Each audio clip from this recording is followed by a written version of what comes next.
Hello बच्चों, कैसे हैं आप सभी लोग।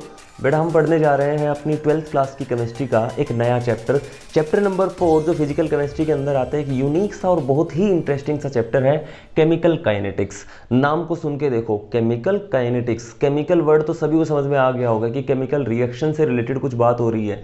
काइनेटिक्स का मतलब क्या होता है।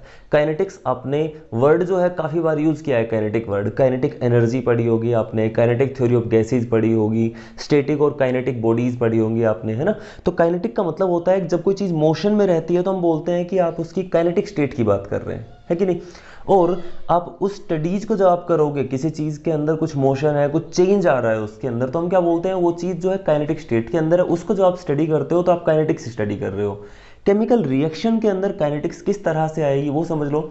हम बोलते हैं कि रिएक्शन जो रहती है तो उसकी भी कुछ स्पीड होती है। भाई रिएक्शन की भी क्या होती है, कुछ स्पीड होती है कि रिएक्शन कितनी फास्टली हो रही है, कितनी स्लोली हो रही है। ये चीज़ जो रहती है बहुत इंपॉर्टेंट रहती है, ठीक है।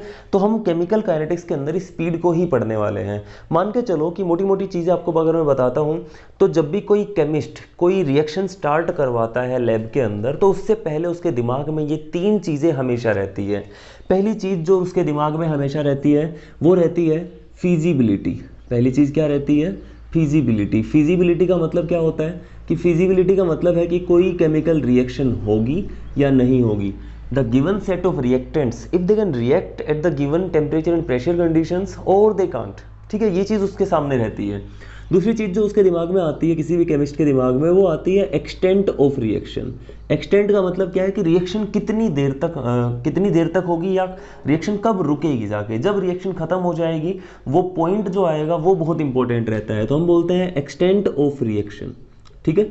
और तीसरी जो आती है वो आती है kinetics of A reaction. Kinetics of reaction, ठीक है।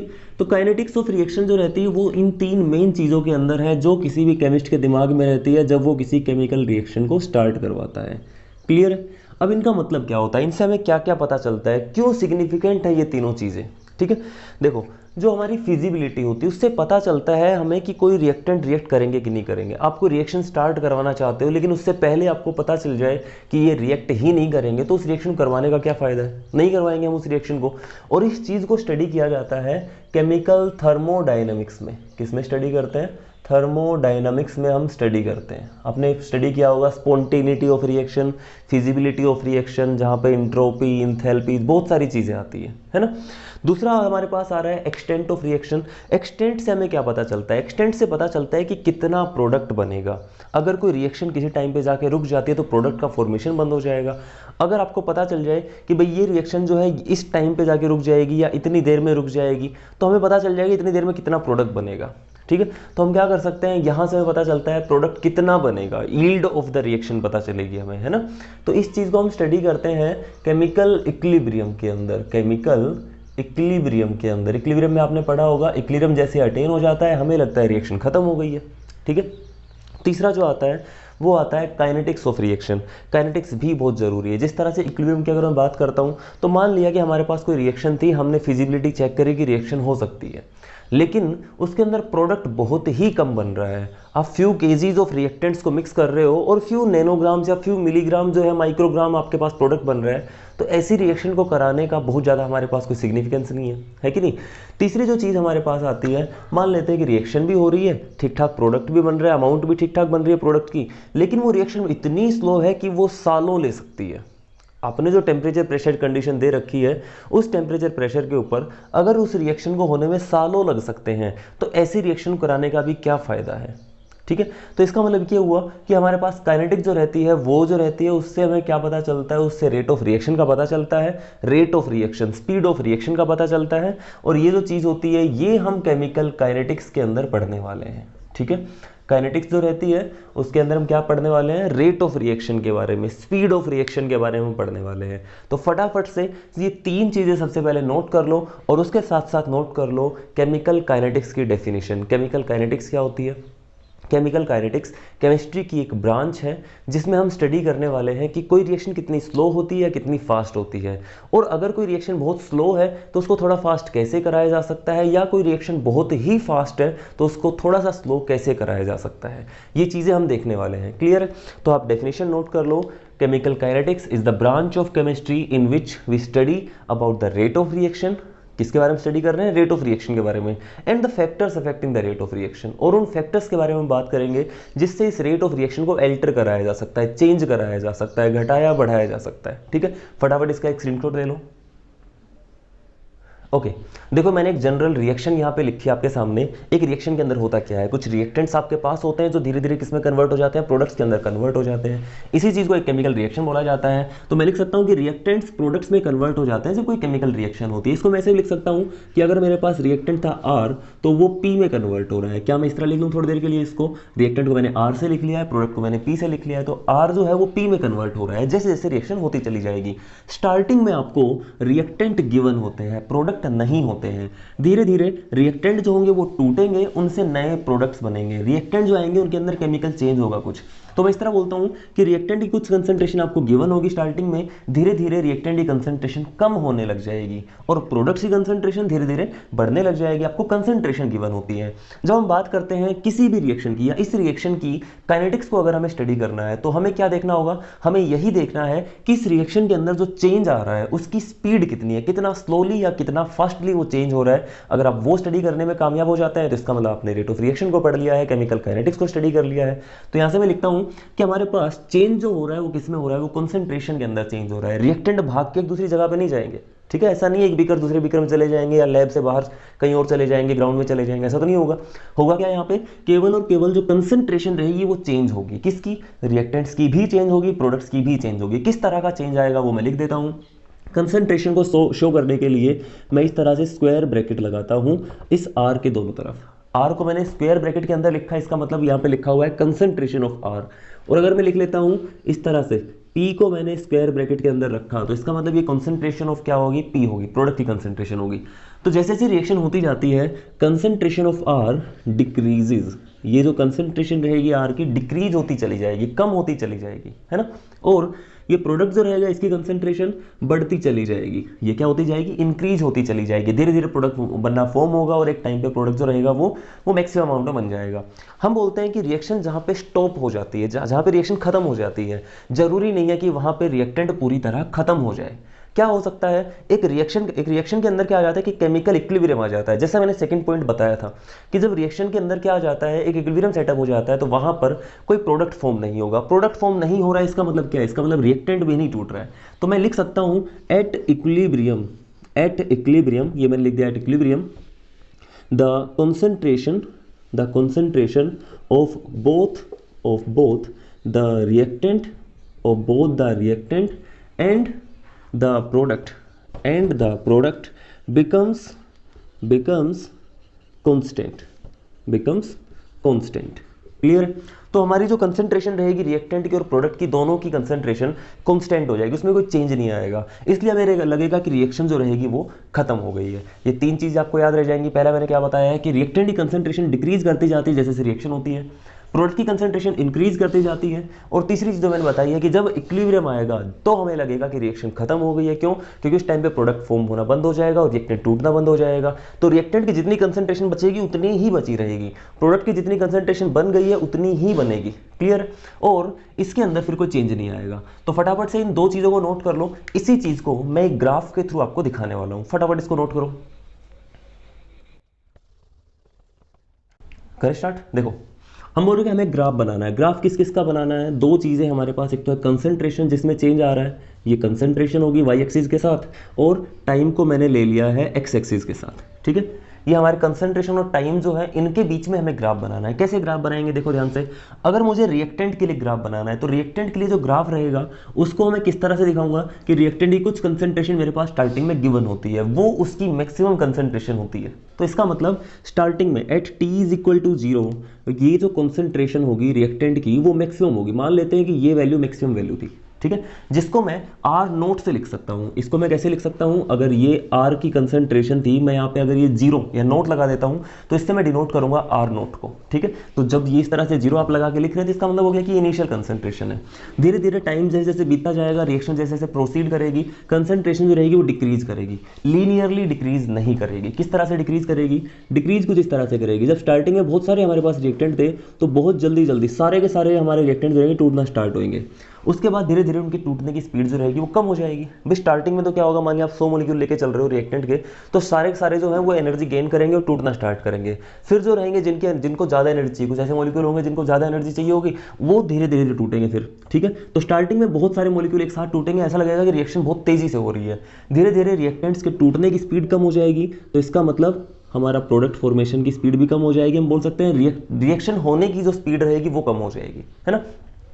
तो कंसंट्रेशन के अंदर किस तरह से चेंज आया, टाइम जैसे स्टार्ट किया बहुत जल्दी जल्दी चेंज आया, जैसे जैसे टाइम आगे बढ़ता गया उसके बाद रिएक्शन की जो कंसंट्रेशन थी रिएक्टेंट की उसके अंदर चेंज बहुत कम हो गया, और एक टाइम पे जाके ये जो कंसंट्रेशन थी वो पैरेलल हो गई इस एक्सिस के। मतलब टाइम में कितना ही चेंज, टाइम से कितना ही बढ़ता रहे फिर इसमें चेंज नहीं आएगा। इसी पॉइंट को हम क्या बोल रहे हैं, इक्विलिब्रियम सेटअप हो गया है। अगर सेम ग्राफ हम किसके लिए बनाते हैं, प्रोडक्ट के लिए बनाते हैं। यहाँ पे लिख देता हूँ, ये जो था ये किसके लिए था, फॉर रिएक्टेंट। दूसरा ग्राफ बनाते हैं हम, जो मैं बनाने वाला हूं किसके लिए, प्रोडक्ट्स के लिए। तो प्रोडक्ट के लिए ग्राफ बनाना है, एक्सिस तो वही लेके चलेंगे, कोऑर्डिनेट्स आपको लेने हैं। यहाँ पे वाई कोऑर्डिनेट आपका कंसंट्रेशन को शो कर रहा है और एक्स जो होगा वो टाइम को शो कर रहा है। ठीक है, अब प्रोडक्ट की जब हम बात करते हैं तो स्टार्टिंग में प्रोडक्ट कितने होते हैं आपके पास, स्टार्टिंग में तो प्रोडक्ट होते ही नहीं है। तो इसका मतलब ये हुआ कि जीरो से स्टार्ट होगा। जब टाइम जीरो था तो उस टाइम पे प्रोडक्ट की इनिशियल कंसंट्रेशन जो थी वो भी कितनी थी, जीरो थी। यहाँ पे लिख देता हूँ P naught is equal to zero. क्या इस तरह लिख सकता हूँ, ठीक है। तो ग्राफ जो होगा अब की बार यहाँ से स्टार्ट होगा। अगर रिएक्टेंट बहुत तेजी से टूट रहे हैं तो प्रोडक्ट भी बहुत तेजी से बनेंगे। कुछ टाइम के बाद रिएक्टेंट टूटने स्लो हो जाएंगे तो प्रोडक्ट बनने भी स्लो हो जाएंगे, और एक टाइम पे रिएक्टेंट अगर टूटने ही बंद हो जाएंगे तो प्रोडक्ट भी बनने बंद हो जाएंगे। क्लियर है, तो यहाँ से जो ग्राफ बनेगा वो इस तरह से बनेगा, इस तरह से। क्लियर, जैसे जैसे रिएक्टेंट टूटते गए तेजी से वैसे वैसे प्रोडक्ट बनते गए। एक टाइम पे जाके स्लो हो गया रिएक्टेंट का टूटना तो प्रोडक्ट बनने भी स्लो हो गए, उसकी कंसंट्रेशन में ज़्यादा चेंज नहीं आ रहा है। एक टाइम पे जाके रिएक्टेंट की कंसंट्रेशन जो थी वो कैसी होगी, कांस्टेंट हो गई। तो एक टाइम पे जाके प्रोडक्ट की कंसंट्रेशन जो थी वो भी क्या होगी भाई, वो कांस्टेंट हो गई। तो इस तरह से आपको दो ग्राफ बना लेने। ये जो ग्राफ रहेगा ये किसके लिए रहेगा, प्रोडक्ट के लिए रहेगा। ठीक है, फटाफट से इन दोनों ग्राफ्स को आप नोट कर लो, इसके बाद हम आगे बढ़ रहे हैं। देखो यहाँ से मैं आपको एक फॉर्मूला बना के दे रहा हूँ, एक जनरल एक फॉर्मूला बना के दे रहा हूँ कि जब भी हमें रेट ऑफ रिएक्शन लिखनी होगी, स्पीड ऑफ रिएक्शन लिखनी होगी, स्पीड को ही रेट ऑफ रिएक्शन बोल रहे हैं। ठीक है, मैं स्पीड नहीं बोलूँगा बार आगे से मैं बोलूँगा इसको rate of reaction, rate of reaction. तो जब आपको रेट ऑफ रिएक्शन या स्पीड ऑफ रिएक्शन निकालनी होगी तो हम क्या बोलेंगे कि जितना जल्दी हमारा प्रोडक्ट फॉर्म होगा उतनी ही ज़्यादा रेट ऑफ रिएक्शन है। रिएक्शन कितनी स्पीडली हो रही है कैसे पता चलेगा कि प्रोडक्ट कितना स्पीडली बन रहा है, या फिर रिएक्टेंट कितना स्पीडली टूट रहा है, उस चीज़ को भी हम क्या बोल सकते हैं, रेट ऑफ रिएक्शन बोलते हैं। तो अगर आपसे डेफिनेशन पूछी जाती है रेट ऑफ रिएक्शन की तो उसको हम क्या बोलेंगे कि रेट ऑफ रिएक्शन जो होता है वो क्या होता है, एक्चुअल में रेट होती है ऑफ चेंज इन कॉन्सेंट्रेशन। किस में चेंज आ रहा है, कंसंट्रेशन में जो चेंज आ रहा है उसकी रेट देखनी है, किसके रिस्पेक्ट में, टाइम के साथ साथ, टाइम के रिस्पेक्ट में। तो डेफिनेशन नोट कर लो, rate of reaction is defined as the rate of change of concentration of any of the reactant और प्रोडक्ट। देखो कंसंट्रेशन आप रिएक्टेंट की भी लेके चल सकते हो, प्रोडक्ट की भी लेके चल सकते हो, उसमें कितना चेंज आ रहा है वो मेजर कर लो with respect to time. Clear है, तो फटाफट से डेफिनेशन नोट कर लो आप, और जो फॉर्मूला है उसको नोट कर लो। रेट ऑफ रिएक्शन का जनरल फॉर्मूला क्या हो जाएगा, मैं यहाँ पे लिख देता हूँ, change in concentration, change in concentration किसकी, ऑफ रिएक्टेंट और प्रोडक्ट। वो बाद में देखेंगे किसका हमें लिखना है किसका नहीं लिखना है, किसका ठीक रहेगा। हालांकि हम दोनों के टर्म्स में ही लिख सकते हैं। और नीचे क्या लिखेंगे, change in time, change in time. Clear, तो फटाफट से डेफिनेशन नोट कर लो, फॉर्मूला नोट कर लो, इसका स्क्रीनशॉट ले लेना, इसके बाद हम आगे बढ़ रहे हैं। ओके, देखो मैंने आपके सामने कुछ पॉइंट्स लिखे हैं। सबसे पहले तो आपको ये जो पॉइंट्स है ये बहुत ध्यान से समझ लेने हैं, क्योंकि पूरे चैप्टर के अंदर ये चीज़ें आपको हमेशा ही ऐसे ही यूज़ करनी है। कैसे होंगी वो भी आपको समझा देता हूँ। सबसे पहले आप एक स्क्रीनशॉट ले लीजिए इस चीज़ का। मैं आपको साथ साथ बताता रहता हूं। सबसे पहले मैंने लिखा है, सबसे पहला पॉइंट जो याद रखना है वो है यूनिडायरेक्शनल केमिकल रिएक्शन। क्या होती है यूनिडायरेक्शनल केमिकल रिएक्शन? आपने पढ़ा होगा केमिकल इक्विलिब्रियम के अंदर कि रिएक्शन जो होती है दो तरह की होती है, रिवर्सिबल और इरिवर्सिबल। रिवर्सिबल के अंदर क्या होता है कि रिएक्शन जो होती है वो फॉरवर्ड डायरेक्शन के अंदर होती है, यानी कि रिएक्टेंट से प्रोडक्ट बनते हैं, और साथ साथ प्रोडक्ट से रिएक्टेंट भी बनते हैं, यानी वो बैकवर्ड डायरेक्शन के अंदर भी होती है। और दूसरी रिएक्शन जो होती है वो कैसी होती है? वो होती है इरिवर्सिबल रिएक्शन। तो हम जो रिएक्शन पढ़ने वाले हैं वो कैसी रहेगी? सारी यूनी डायरेक्शनल, केवल एक डायरेक्शन में जो प्रोसीड करेगी, ऐसी रिएक्शंस की रेट को हमें स्टडी करना है। सबसे पहली चीज क्लियर है।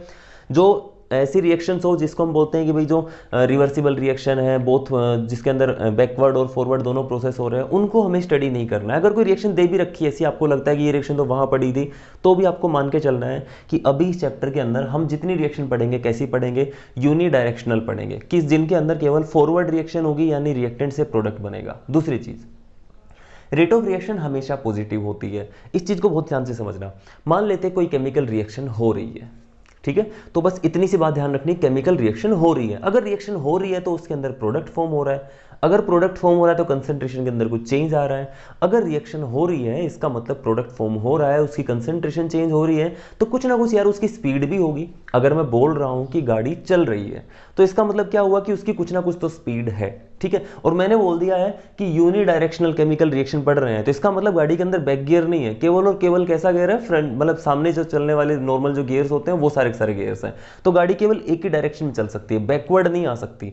तो इसका मतलब क्या हुआ कि रिएक्शन की स्पीड जो रहेगी वो तो कुछ ना कुछ होगी, और स्पीड जो है वो पॉजिटिव में ही होगी, नेगेटिव में तो नहीं हो सकती। नेगेटिव आप कब बोलते हो? नेगेटिव कब बोलते हो स्पीड भाई? जब उसकी क्या करते हैं, डायरेक्शन को आप चेंज कर देते हो। लेकिन मैंने फिर से जो पहला पॉइंट रखा है वो क्या रखा है कि यूनी डायरेक्शनल केमिकल रिएक्शन है। तो इसका मतलब केमिकल रिएक्शन जो रहेंगी जितनी भी हम पढ़ेंगे उन सभी की रेट ऑफ रिएक्शन कैसी रहेगी? वो हमेशा पॉजिटिव ही रहेगी। कैसी रहेगी? पॉजिटिव रहेगी। तीसरी चीज, चेंज जब भी आपको कैलकुलेट करना हो तो चेंज को हम बोलते हैं फाइनल माइनस इनिशियल। आपको अगर टाइम में चेंज निकालना है तो final value of time minus initial value of time. Concentration में चेंज निकालना है, final value of concentration minus initial value of concentration. Clear है? जब भी आपको चेंज निकालना हो केमिस्ट्री में, और खाली यहाँ की बात नहीं है, किसी भी चैप्टर में जब आपको चेंज निकालना है तो हम क्या करेंगे? फाइनल माइनस इनिशियल करेंगे। एक बड़ा चेंज आपको जब दिया जाता है कि इनिशियली ये वैल्यू थी, कुछ टाइम के बाद इतनी वैल्यू होगी, तो इसका मतलब आपको एक चेंज दिया गया है, उसको हम बोलते हैं क्या? उसको हम बोलते हैं लार्ज चेंज। उसको डेल्टा से हम डिनोट करेंगे। फॉर एग्जाम्पल, आपको अगर टाइम में चेंज बताना है तो इसको आप डेल्टा टी लिख सकते हो, ठीक है। अगर आपको बताना है पोजीशन में चेंज हो गया है, इसको आप डेल्टा एस, डेल एस इस तरह से लिख सकते हो। क्लियर है? इसी के साथ साथ अगर वेलोसिटी में चेंज आ रहा है, डेल वी आप लिख सकते हो, स्मॉल वी लिख सकते हो, है ना। तो इस तरह से हम जब लार्ज चेंज आपको बोला जाएगा तो उसके अंदर क्या बोलेंगे? हम डेल उसके सामने लगाएंगे, डेल से हम चेंज को डिनोट करेंगे। और दूसरा जो है हमारे पास एक स्मॉल चेंज। स्मॉल चेंज का मतलब है कि जब change in time is approaching zero. अगर आपके सामने इस तरह लिखा गया है, डेल टी अप्रोचिज जीरो, इसका मतलब क्या हुआ कि टाइम के अंदर चेंज लगभग आ ही नहीं रहा है। किसी एक पर्टिकुलर टाइम पे आपके पूछा हुआ है कि एक पर्टिकुलर इंस्टेंट के ऊपर आपसे पूछा हुआ है कि इसकी क्या वैल्यू होगी, तो इसका मतलब आपको वहां पे चेंज नहीं दिया हुआ है। कुल मिला के आप ये मान सकते हो कि चेंज दिया ही नहीं हुआ है। लेकिन ओवरऑल देखा जाए तो यार कि चाहे कितना ही चेंज क्यों ना हो, लेकिन छोटा सा चेंज तो जरूर हो रहा होगा, है कि नहीं। अगर बोलता हूँ कि इस टाइम पे, जिस टाइम मैं खड़ा हुआ हूँ, मेरी पोजीशन क्या है, तो इस टाइम पे अगर मेरे को कैलकुलेट करना है तो फिर मैं क्या करूंगा? तरीका देखो जो है रहता है फिजिक्स का या केमिस्ट्री का कैलकुलेट करने का, वो यही रहता है, इनिशियल और फाइनल का हम हमेशा एवरेज निकालते हैं। क्लियर है? अगर आपको किसी इंस्टेंट पे निकालना है तो वो इनिशियल और फाइनल वैल्यूज लेना बहुत मुश्किल हो जाएगा किसी पर्टिकुलर टाइम के लिए। तो हम क्या करते हैं, वहां पे अदर मेथड्स जो रहते हैं वो यूज करते हैं और इंस्टेंटेनियस वैल्यूज जो रहती है उनको कैलकुलेट करते हैं, ठीक है। यहाँ पे आपको सिखाया जाएगा, तो इन चीजों को फटाफट से नोट कर लीजिए। जब आपको डेल टी की वैल्यू कैसी दी जाती है, अप्रोचेज लिमिटिंग आपको वैल्यू दे रखी है, वो जीरो पे रीच कर रही है, तो इसका मतलब फिर आपको स्मॉल जो मिलेंगे बहुत ही छोटे चेंज मिलेंगे। और वहां पे हम बोल सकते हैं चेंजेस कैसे मिलेंगे? छोटे मिलेंगे, बहुत स्मॉल मिलेंगे। और वहां पे चेंजेस को हम डी से डिनोट करेंगे, डी टी हो गया, डी एस हो गया, डी वी हो गया। क्लियर है? फटाफट से इन चीजों को नोट कर लो, इसके बाद मैं आपको आगे बता रहा हूं।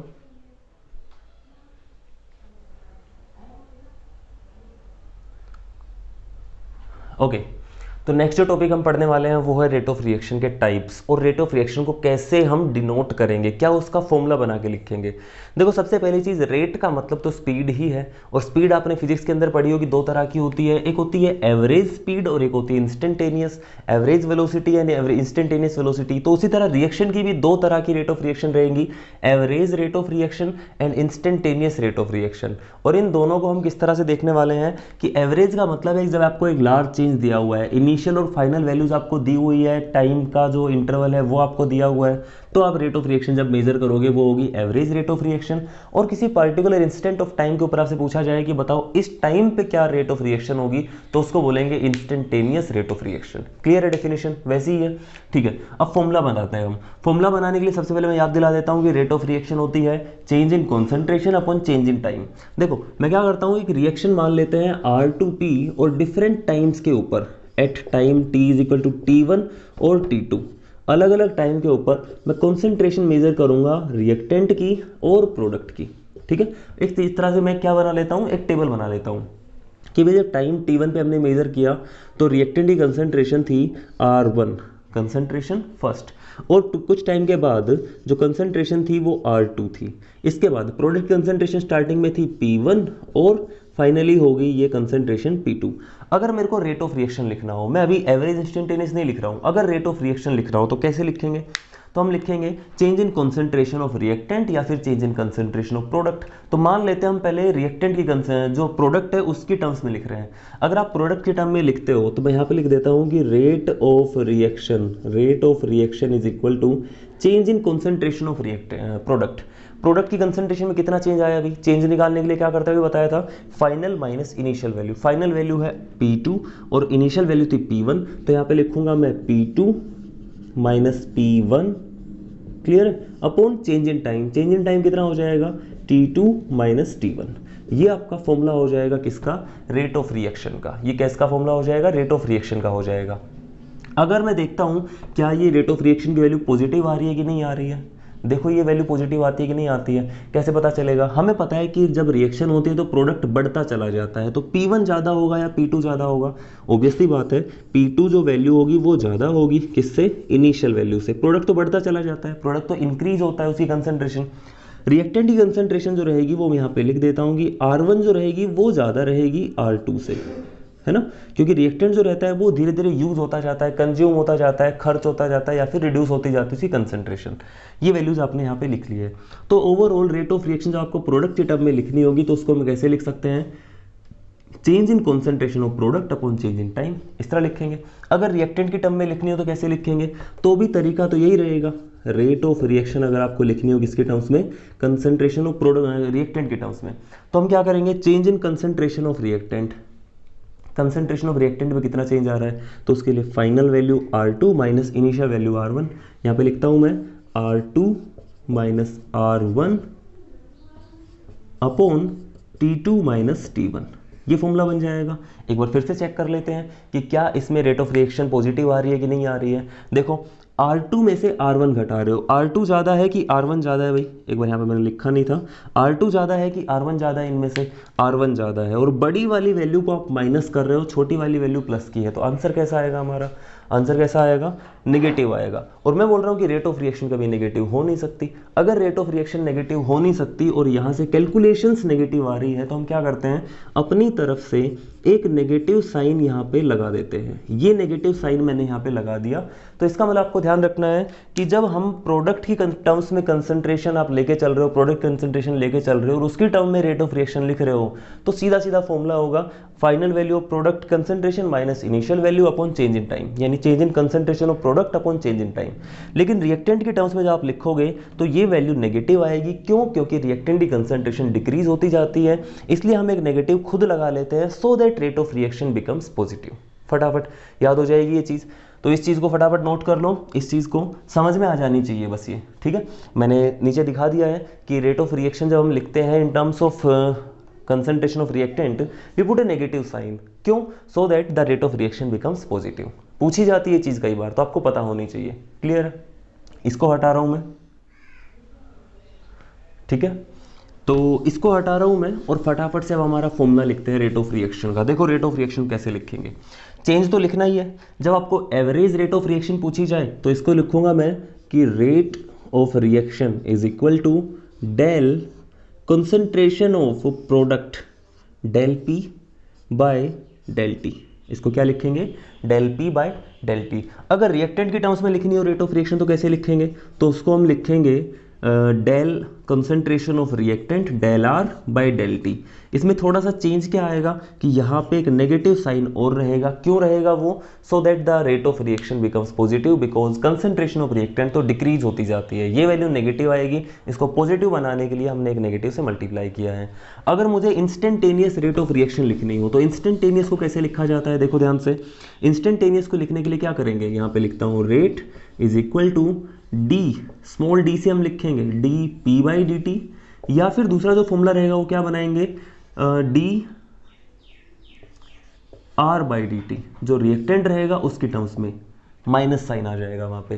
क्लियर है। तो इस तरह से आपको रेट ऑफ रिएक्शन का फॉर्मूला आ जाना चाहिए। किसी भी रिएक्शन की रेट को हम इस तरह डिनोट कर सकते हैं। फॉर एग्जांपल, एक एग्जांपल भी यहाँ पे मैं आपको दे देता हूँ कि अगर हमें कोई रिएक्शन दे रखी है NO plus O2, NO plus O2, ठीक है, या फिर मान लेते हैं C प्लस O2, इससे बन गया CO2। अगर आपसे बोला गया है कि रेट ऑफ रिएक्शन लिख के दिखाओ, तो रेट ऑफ रिएक्शन का फॉर्मूला क्या लिखेंगे, रेट ऑफ रिएक्शन का फॉर्मूला हो जाएगा, पहले प्रोडक्ट टर्म में लिख देता हूँ। प्रोडक्ट के टर्म में कंसंट्रेशन चेंज लिखता हूँ मैं, मान लिया एवरेज रेट ऑफ रिएक्शन लिखने, तो कंसंट्रेशन ऑफ CO2 में कितना चेंज आ रहा है विद रिस्पेक्ट टू टाइम। एक तो ये फॉर्मूला हो गया। और क्या लिख सकते हैं, इसको लिख सकता हूँ मैं इसी तरह से del concentration of carbon by del T, और इसमें नेगेटिव साइन और लग जाएगा। जो आप रिएक्टेंट के टर्म्स में लिखोगे रेट ऑफ रिएक्शन, तो वहाँ पे नेगेटिव साइन और लग जाएगा। दूसरा जो रहेगा O2 के टर्म्स में आप लिख सकते हो, नेगेटिव साइन रहेगा क्योंकि वो भी रिएक्टेंट है, del concentration of O2 upon del T. आप डेल की जगह डी लिख सकते हो, वो आपकी इंस्टेंटेनियस रेट ऑफ रिएक्शन हो जाएगी। तो किसी भी रिएक्टेंट या प्रोडक्ट के टर्म्स में रेट ऑफ रिएक्शन को इस तरह से लिखा जा सकता है। क्लियर है। एक छोटा सा सवाल इसके बेस में आपको दे रहा हूं मैं। ओके, तो अभी मैंने आपको बताया था कि किस तरह से एवरेज और इंस्टेंटेनियस रेट ऑफ रिएक्शन के बारे में हम स्टडी करते हैं। अगर आपको फाइंड आउट करना हो एवरेज रेट ऑफ रिएक्शन तो क्या करना होगा, फाइनल और इनिशियल वैल्यूज आपको चाहिएंगी कंसंट्रेशन की और टाइम की। आपको कंसंट्रेशन में चेंज निकालना और डिवाइड कर देना है किससे, रिएक्टेंट जो टाइम के अंदर चेंज आ रहा है उससे। ठीक है। अगर रिएक्टेंट की कंसंट्रेशन लेके चल रहे हो वहाँ पे माइनस साइन और लगाना पड़ेगा। प्रोडक्ट की कंसंट्रेशन है तो आपको कोई दिक्कत नहीं है, आप डायरेक्टली जो आंसर आएगा वो लिख सकते हो। एक चीज़ आती है कि इंस्टेंटेनियस रेट ऑफ रिएक्शन कैसे फाइंड आउट करें। तो इंस्टेंटेनियस का मतलब हो गया कि किसी टाइम, इस टाइम टी के ऊपर आपसे पूछ लिया कि रेट ऑफ रिएक्शन बताओ क्या होगी, तो उसके लिए हमें कोई चेंज तो नहीं मिलेगा इस टाइम के लिए। ठीक है। तो हम क्या करेंगे, इस तरह का जो ग्राफ हमें मिलेगा या तो रिएक्टेंट के लिए या फिर प्रोडक्ट के लिए, उस ग्राफ से हम पता करेंगे। हम क्या करते हैं कि इस टाइम टी के लिए हम देखते हैं कि ये टाइम टी की जो लाइन है ये कहाँ पे कट करती है इस ग्राफ को। उस पॉइंट पे हम एक टेंजेंट खींचेंगे। हम क्या खींचेंगे, एक टेंजेंट खींचेंगे। टेंजेंट का मतलब एक ऐसी लाइन जो इस ग्राफ को एक ही पॉइंट के ऊपर टच करके जा रही हो। ठीक है। और इस टेंजेंट का जो स्लोप रहेगा उससे पता चलेगा कि इंस्टेंटेनियस रेट ऑफ रिएक्शन क्या होगी। स्लोप जो रहता है उसको m से डिनोट किया जाता है और m की वैल्यू निकलती है टेंजेंट थीटा से।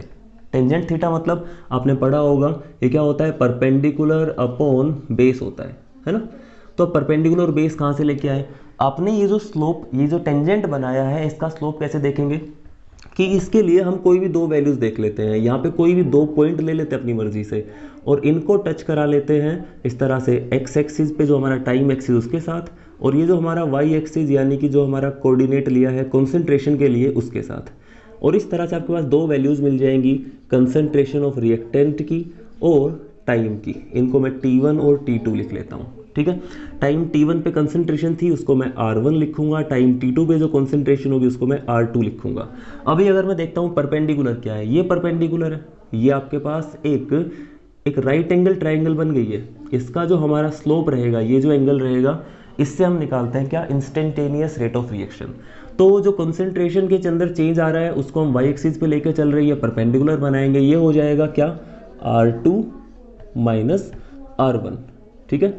R2 माइनस R1, और नीचे क्या लिखेंगे, नीचे लिखेंगे T2 माइनस T1। और क्योंकि कंसंट्रेशन आप रिएक्टेंट के लेके चल रहे हो तो सारे के बाहर एक नेगेटिव साइन और रखना है। ये हो जाएगी आपकी इंस्टेंटेनियस रेट ऑफ रिएक्शन। इस तरह निकाल सकते हैं। दो छोटी छोटी चीज़ें हो रही हैं उनको भी ध्यान में रख लेना है कि जो हम रिएक्टेंट की बात कर रहे हैं तो रिएक्टेंट जो रहता है अभी धीरे धीरे कम होता जा रहा है, कंज्यूम होता जा रहा है वो। तो हम बोलते हैं कि जब रेट ऑफ रिएक्शन आप लिख रहे हो तो उसके अंदर आप बोल सकते हो rate of consumption of reactant, या फिर rate of disappearance of reactant, या फिर rate of deformation of reactant. कोई भी वर्ड आपको मिल जाता है तो कंफ्यूज नहीं होना है, वो रिएक्टेंट की टर्म्स में आपको क्या बता रहा है, रेट ऑफ रिएक्शन बताना चाह रहा है। ठीक है, तो मैं इस तरह लिख सकता हूँ किसी भी रिएक्टेंट के लिए अगर आपको ये रिएक्शन दे रखी है A प्लस बी और इससे आपको C प्लस डी बना के दे रखा है, तो इसमें मैं लिख सकता हूँ rate of consumption, rate of consumption या फिर डीफॉर्मेशन ऑफ रिएक्टेंट। अगर आपको दिया जाए या पूछा जाए तो किस तरह दिया होगा, किस तरह पूछा जाएगा, तो हम यहाँ पे लिखेंगे अगर A की टर्म से बताना होगा तो हम लिखेंगे माइनस dA/dt। अभी इंस्टेंटेनियस लिखा था इसलिए मैंने D लिख दिया। अगर एवरेज आपको पूछा जाता है तो वहाँ पे आप डेल से आप डिनोट कर सकते हैं। इसी तरह अगर B के टर्म्स में लिखा जाए तो क्या लिखेंगे, वो हो जाएगा माइनस dB/dt। ये क्या हो जाएगा, माइनस dB/dt। चाहे यहाँ पे कोफिशिएंट कुछ भी लगे हो, इनके सामने 2 लगा हो, 3 लगा हो, 1 लगा हो, 4 लगा हो, कुछ लगा हो, कोई फर्क नहीं पड़ता। रेट ऑफ कंजम्पशन पूछा हुआ है तो आप इस तरह से लिखेंगे। रेट ऑफ फॉर्मेशन अगर पूछा जाता है तो रेट ऑफ फॉर्मेशन मैं यहाँ पे लिख रहा हूँ रेट ऑफ फॉर्मेशन या फिर अपीयरेंस, क्योंकि प्रोडक्ट जो रहेगा धीरे धीरे अपीयर होने लग जाएगा, फॉर्म होने लग जाएगा। तो रेट ऑफ फॉर्मेशन और अपीयरेंस ऑफ, अगर आपको C यानी पहला जो हमारा प्रोडक्ट है C उसको लिखना है तो हम लिखेंगे dC/dt, और अगर D का लिखना है तो वो हो जाएगा dD/dt। मैं फिर से बोल रहा हूँ यहाँ पे चाहे कोफिशिएंट कुछ भी लगे हुए हो उससे कोई फर्क नहीं पड़ता। हमारा जो कंजम्पशन या डिफॉर्मेशन अगर किसी एक रिएक्टेंट का या प्रोडक्ट का पूछा हुआ है तो वहाँ पर आपको इन स्टोइचियोमेट्रिक कोफिशिएंट को नहीं देखना है, सिंपल इसी तरह से लिखना है। ठीक है, लेकिन अगर रेट ऑफ रिएक्शन पूछा जाएगा तो वहाँ पर आप इसका कुछ अलग आपको रूप देखने को मिलेगा, वो चीज़ मैं आपको आगे बताने वाला हूँ। ठीक है, इसको नोट करो जल्दी से। ओके, तो आपको एक क्वेश्चन दिया है मैंने, 2 पार्ट है इसके अंदर। इन दोनों के अंदर आपको रेट ऑफ रिएक्शन लिखनी है इन terms of each of the reactant and the product. जैसे पहले वाला पार्ट है, पहले वाले पार्ट के अंदर आप कैसे लिखोगे रेट ऑफ रिएक्शन, मैं एक रिएक्टेंट के टर्म्स में लिख के दिखा रहा हूँ। आप क्या लिखोगे, हम लिखेंगे रेट ऑफ रिएक्शन। ठीक है, और इसको लिख देंगे हम किसी भी रिएक्टेंट के टर्म्स में या फिर प्रोडक्ट के टर्म में। अगर आपको सबके टर्म में लिखना है तो आपको फिर पूरा लिखना पड़ेगा। तो मैं लिखता हूँ माइनस नेगेटिव लगा लिया, del concentration of any reactant. पहला रिएक्टेंट दिया हुआ है मरकरी, Hg की कॉन्सेंट्रेशन में कितना चेंज आ रहा है विद रिस्पेक्ट टू टाइम, ये आपकी रेट ऑफ रिएक्शन होगी। क्या Cl2 के टर्म्स में लिख सकते हैं, बिल्कुल लिख सकते हैं। वहाँ पे क्या हो जाएगा, माइनस आएगा बाहर क्योंकि वो रिएक्टेंट है। इसकी कॉन्सेंट्रेशन में Cl2 की कॉन्सेंट्रेशन में कितना चेंज आ रहा है उसको यहाँ पे लिखा विद रिस्पेक्ट टू टाइम। और अगर HgCl2 के टर्म्स में लिखना होगा तो वहाँ पे माइनस नहीं लगाएंगे, क्यों, क्योंकि वो एक प्रोडक्ट है। तो यहाँ पे आ जाएगा change in concentration of HgCl2 और नीचे आ जाएगा चेंज इन टाइम। क्या इस तरह से लिख सकते हैं ना। ठीक है, तो इस चीज को आप नोट कर लो फटाफट से। साथ साथ मैं जो है दूसरा वाला जो क्वेश्चन है उसके लिखना और स्टार्ट करता हूं। अगर उसको लिखेंगे तो कैसे लिखेंगे, देखो भाई, पहली वाली जो रिएक्शन थी एक्चुअल में वो रिएक्शन एक बैलेंस्ड केमिकल रिएक्शन थी। वो कैसी रिएक्शन थी, बैलेंस्ड थी। उसके अंदर जितना चेंज Hg की कॉन्सेंट्रेशन में आ रहा था टाइम के साथ, उतना ही चेंज इस Cl2 की कॉन्सेंट्रेशन में आ रहा था और उतना ही चेंज HgCl2 की कॉन्सेंट्रेशन के अंदर आ रहा था। हो क्या रहा था कि देखो स्टार्टिंग में इसका कंसेंट्रेशन 1 रहेगी, इसकी कंसेंट्रेशन 1 रहेगी। जब रिएक्शन खत्म हो जाएगी इसकी कंसेंट्रेशन 0 हो जाएगी, इसकी कंसेंट्रेशन 0 हो जाएगी। और मान के चलते हैं कि दोनों जो रहेंगे वो किस तरह रिएक्ट करेंगे, इसका 1 मोल इसके 1 मोल के साथ रिएक्ट करेगा। अगर आपको दोनों कंसेंट्रेशन जो है 1 मोलर दे रखी है तो 1 मोलर अगर ये है और ये भी 1 मोलर है तो ये दोनों एक दूसरे के साथ इस तरह से रिएक्ट करेंगे कि इसका 1 मोल और इसका 1 मोल एक साथ खत्म होंगे। तो मतलब दोनों की जो रेट थी चेंज होने की कंसेंट्रेशन वो एक जैसी थी, इसलिए दोनों एक साथ खत्म हुए। अगर कोई एक फास्टली कंज्यूम होता दूसरा स्लोली कंज्यूम होता तो टाइम लगता दूसरे वाले को, है कि नहीं। तो हम बोल रहे हैं क्या यहाँ पे कि जब आपके पास एक बैलेंस्ड केमिकल इक्वेशन होती है तो उसको तो हम डायरेक्टली इस तरह लिख सकते हैं, लेकिन ये चीज आपको चेक करनी पड़ेगी। दूसरी जो इक्वेशन इक्वेशन है वो बैलेंस्ड नहीं है, पहले उसको बैलेंस करना पड़ेगा। कैसे बैलेंस करें? हमें दिया हुआ है कि नाइट्रोजन इधर 1 है, इधर 1 है, ऑक्सीजन इधर 3 है, उधर 2 है, तो मैं इधर 2 से मल्टीप्लाई करके ऑक्सीजन को टोटल 4 बना देता हूँ और इधर इसको 2 से मल्टीप्लाई कर देता हूँ, तो ये हमारे पास ऑक्सीजन इधर भी 4 हो गए। अब ये हमारे पास एक इक्वेशन बन गई है, एक बैलेंस्ड केमिकल इक्वेशन, और इस केमिकल इक्वेशन के लिए हमें रेट ऑफ रिएक्शन लिखनी है। चलिए स्टार्ट करते हैं, कैसे लिखते हैं। तो अगर आपसे लिखना होगा, आपको बोलता हूँ रेट ऑफ रिएक्शन, तो ज़्यादातर लोग इस तरह लिख देंगे, rate of reaction is equal to, negative आएगा सबसे पहली चीज़ तो डेल ऑफ NO2, कंसंट्रेशन के अंदर कितना चेंज आ रहा है NO2 में, is equal to negative sign लगाएंगे, डेल कंसंट्रेशन में कितना चेंज आ रहा है ऑक्सीजन की में विद रिस्पेक्ट टू टाइम, और इधर लिख देता हूँ कंसंट्रेशन ऑफ NO2 में कितना चेंज आ रहा है, del concentration of NO2 upon del T. ठीक है, इस तरह लिख दिया। लेकिन ये जो है ना भाई, ये सही नहीं है।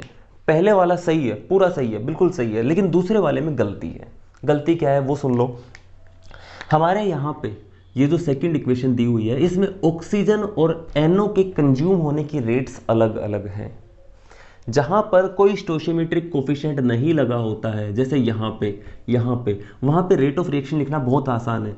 ये चीज़ आपकी सही है, ये चीज़ सही है, लेकिन ये जो चीज़ है ये इन दोनों के इक्वल नहीं है, ये इन दोनों के इक्वल नहीं है। तो किसके इक्वल है वो चीज़ हमें चेक करनी है। कैसे चेक करेंगे? देखो समझना इस चीज़ को कि भाई रिएक्शन, मान लिया हमने इनको जो स्टोशियोमेट्रिक रेशो दिया हुआ है वो लिया हुआ है कि इसके 2 मोल्स ले रखे हैं, इसका 1 मोल ले रखा है, तभी तो इसका 2 मोल बनेगा। ऐसे ही बोलते हैं स्टोशियोमेट्री जब हम पढ़ते हैं कि इसको अगर हम 2 मोल्स लेके चलते हैं, इसका 1 मोल लेके चलते हैं, तो इसका 2 मोल और इसका 1 मोल कंप्लीटली रिएक्ट कर जाएंगे और 2 मोल्स NO2 का बन जाएगा। इसी तरह होता है। तो ध्यान से सुनो इस चीज़ को कि NO जितनी देर में 2 मोल्स खत्म होंगे, ऑक्सीजन के उतनी देर में 1 ही मोल खत्म होगा। NO के जितनी देर में 2 मोल्स खत्म होंगे, ऑक्सीजन का उतनी देर में 1 ही मोल खत्म होगा।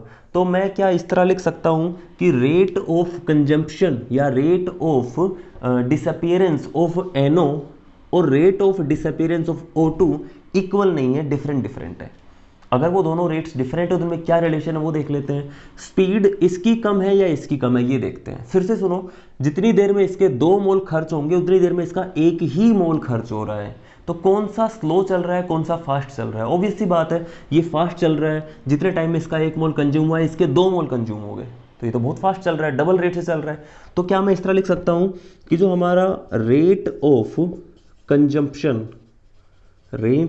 कंजम्पशन ऑफ NO है ना, और दूसरा जो दिया हुआ है रेट ऑफ कंजम्पशन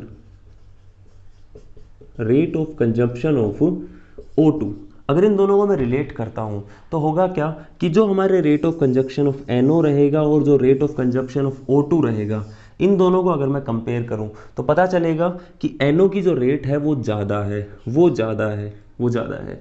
इसको इक्वल करना हो तो क्या करेंगे, इसको मैं 2 से मल्टीप्लाई कर दूंगा, हो जाएंगे दोनों इक्वल।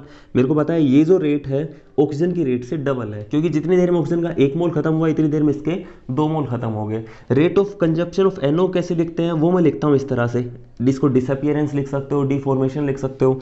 किस तरह से लिखेंगे इस चीज़ को, इसको मैं लिख देता हूँ नेगेटिव कंसंट्रेशन में कितना चेंज आ रहा है, किसमें, NO में, अपॉन डेल टी।